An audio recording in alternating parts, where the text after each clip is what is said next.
certified real. Hey, I'm a little excited. You heard it here first. Certified real. Everyone. You are now listening to ReelTalk podcast. This is certified. Welcome back. We're back again with a ReelTalk trailer review. We got the usual suspects as always, Banks and Gerard. Today we're doing a little something new. We got The House Next Door, Meet the Blacks 2. It's dropping, I believe, June 11th. Directed by Deon Taylor, starring Mike Epps, Cat Williams, just to name a few. We're gonna go ahead and dive straight into that. All right, let's get back right. Let's dive right into it. As you can see, we're laughing, so it must be something good there. Initial thoughts. What you thinking, Banks? Honestly, it's something that it catches your eye. It brings you back. It's going back and getting the old heads of comedy, the early 2000 old heads. You know, Mike Epps, Lil Duval, Cat Williams. So I mean, Michael Blackson. I mean, everybody see Cat Williams. You know, he was like on a hiatus for a little while, but seeing him back in the limelight, that's good. So, I think the plot is a little. It sounds a little crazy. I like how they had Gary Owen in the wheelchair with the squeaky legs when you hit him. So it got my attention. I'm just gonna go real quick because I can't hold it in. But I think that shit look fire. That shit fire. I'm probably gonna front, man, like because they got Rick Ross, Snoop Dogg, like you said, Aaron Turner. And Andrew Batch, I think that's King Batch. King Danny Batch. Trejo is in there. Michael Blackson, like you said. Cat Williams looks funny. But the reason why I think it's fire is because they took a twist to Fright Night. Have you ever seen Fright Night? Mm-hmm. Yeah. They took a twist to Fright Night, so that's what makes it mad funny to me. The jokes look like it's gonna land. You know what I'm saying? I don't know how we feel about it. Now that we see it, I'm hoping that wasn't just the best of the jokes. Like you said, this is a Caucasian, as you can tell. Another black man said no to education. So I hope those aren't the jokes of the film. But Mike Epps had that show on Netflix. I forget what it's called on Netflix. Upshaws. The Upshaws, and that's hilarious to me. I thought that was great. So Mike Epps actually does pretty good comedy films. You know what I'm saying? So Mike Epps was underappreciated for a long time, and he's hilarious. Right. So and then at the same time, they got some of those YouTube stars on it. Isn't that Brisha Webb? Wasn't she on like YouTube or Instagram or something like that? Like the King Box dude. What's the dude that be like Gar? He's in that. I forget his name. Carlos. Isn't his name Carlos? The dude that said Gar. He does all those jokes. Oh, Ha Davis. You said Guard. Davis. Yeah, Guard. Guard. Yeah. He's in it. It looked like he died. Looked like he dies, but so I can't be mad at that. If Danny Trejo's in it, it'd be comedy. Those B movies like with Danny Trejo, OD. So I ain't mad at it. I like it. What you think, Gerard? It kind of gave me a feel for like the original scary movies made by the Wayans brothers. Yeah. Like that kind of funny because it's like you know it's stupid, but you still want to watch it just because it's funny. Yeah. And I don't know why it kind of like when I seen Snoop Dogg coming down the road, it took me back to one of his first acting roles where like he was a vampire chasing the white girl. I was like, stuff like I don't know why I didn't even think of that. But that's an underrated classic, by the way. Bones? Yeah. That's underrated. That was like really underrated. With Pam Grier, that was underrated. But anyways. And if you think about it, a lot of these guys, except for like Snoop Dogg, Rick Ross, and Lil Duval, and Mike Epps, they're all out of Wildin' Out with Nick Cannon. Look at how many people came out of that show. Yeah, Nick Cannon. Nick Cannon be bringing. He really put people on. That's crazy. Paved the way for a lot of people. Like he don't get the respect he deserves. Seriously. I feel like with this we can't really talk about like the normal like what we normally talk about because it's on that like you said that Wayne's level of comedy type film. Yes. So like acting doesn't matter, story really doesn't matter. You know what I'm saying? So I just want to go straight into like entertainment wise, like jokes, entertainment. Because that's really what you do. They just put a whole bunch of powerhouse people in there. The biggest name characters got the smallest roles, crack a joke, and then they gone. You know what I'm saying? I feel like it's like a formula to it now. And I also think it's a dope formula. So what's your thoughts on that? I think it's low key. There's genius in it. You have those movies that a lot of stars. A lot of people don't know. A lot of stars will just like when it's a certain project and somebody there's a certain person running. Hey yo, let me make a quick cameo. Like it's just like our friends on this show. Like hey yo, let me come on the show real quick. Like it happens. So you get in there, get your one or two laughs. But a lot of times those one or two liners end up becoming like classics, and that's all you can go back. I feel like when it's a comedy, you know it's a success when the jokes are being repeated at work or at school the next day by whoever just watched it. Like all y'all can do is go back and recite everything y'all seen. So I feel like that's definitely gonna help. What about you, Euro? Yeah, I think like, if you go into this expecting like, I wonder if there's gonna be a positive one. You're going in this just to laugh. Like this is one of those you're gonna laugh, and you're like, I'm gonna rewind it because I want to hear that joke again. Because like I said, I'd say the scary movie. Everybody always remembers a dude with a little hand, and that being his strong hand. Mm-hmm. Yes. Like, yes. Like Beetlejuice in that movie. So, and the ensemble, the casting, God, I mean, Mike Epps is hilarious. If I ever see, what's his name, Cat Williams playing anything but a pimp, I probably wouldn't watch it.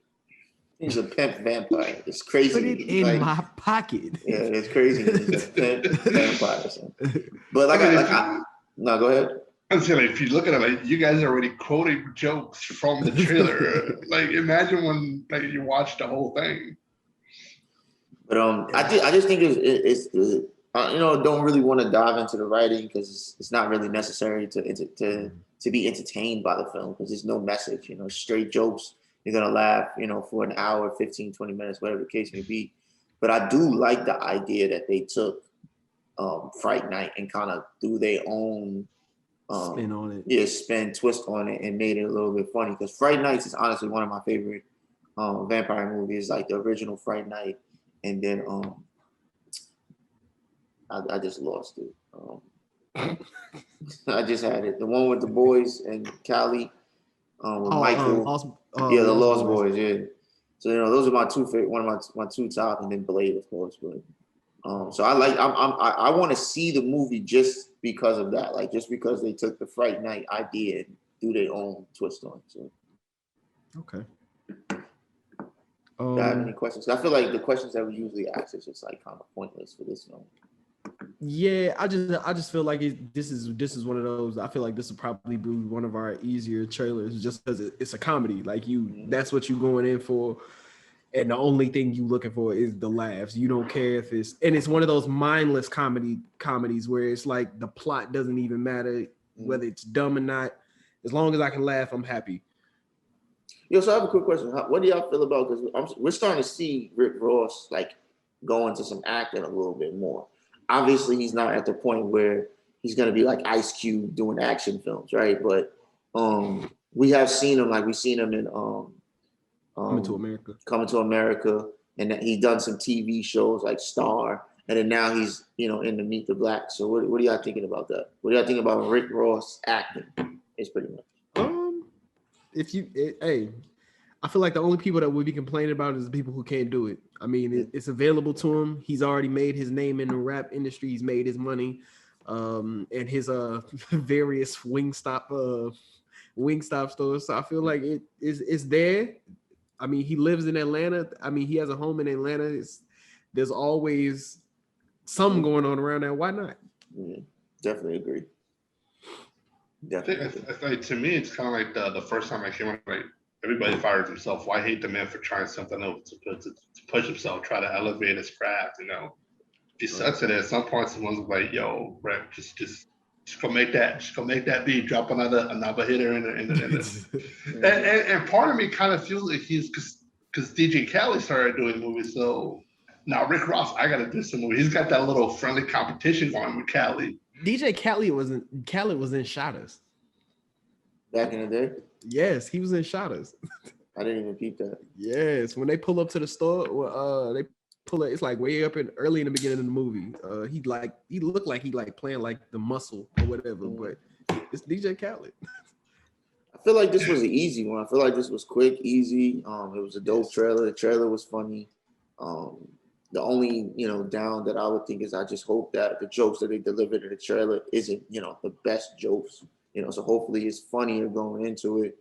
So let's just dive straight into the rating of it. Gerard, what you think? Are you gonna see this, or are you gonna wait till it comes to TV? I would go watch this. Mm.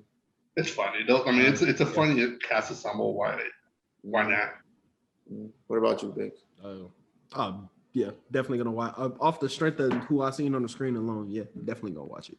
Yeah, I'm in the same boat. I definitely recommend that people should go see it just straight off the trailer. Like, not only supporting Black creators, but I think it looked good. It looks dope. It's worth the little, in some places, $8-9. So, you got anything else? Any questions, concerns? One thing I would say is I would love to see somebody actually give Snoop Dogg a chance to actually lead the role nowadays. He's gone from being like America's gangster to like America's uncle. Like, he's really underappreciated and underloved. I would love to see like Snoop get a little more respect and a bigger shot.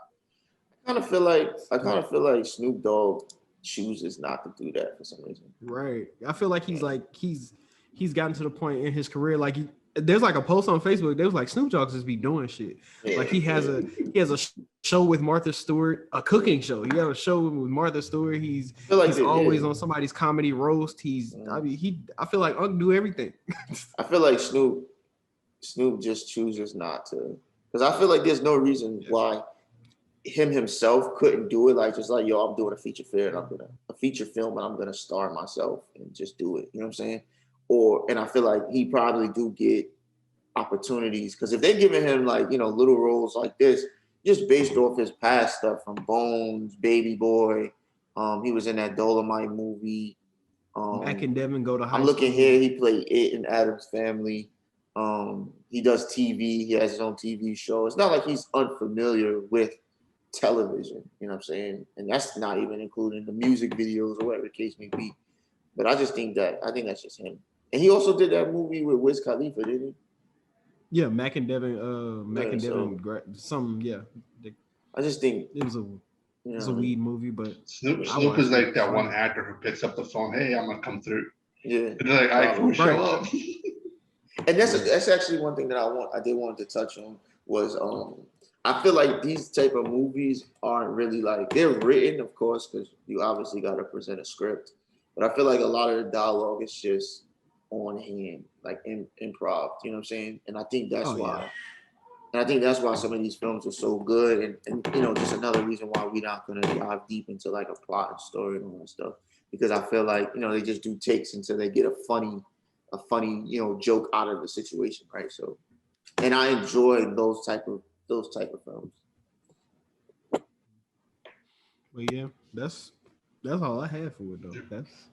I feel like that was super simple. All right, so you hear it here, definitely go see that. Meet the Blacks too.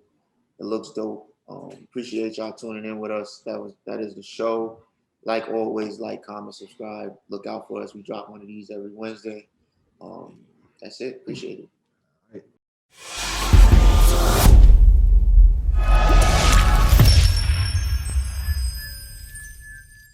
Certified real. Hey, I'm a little excited.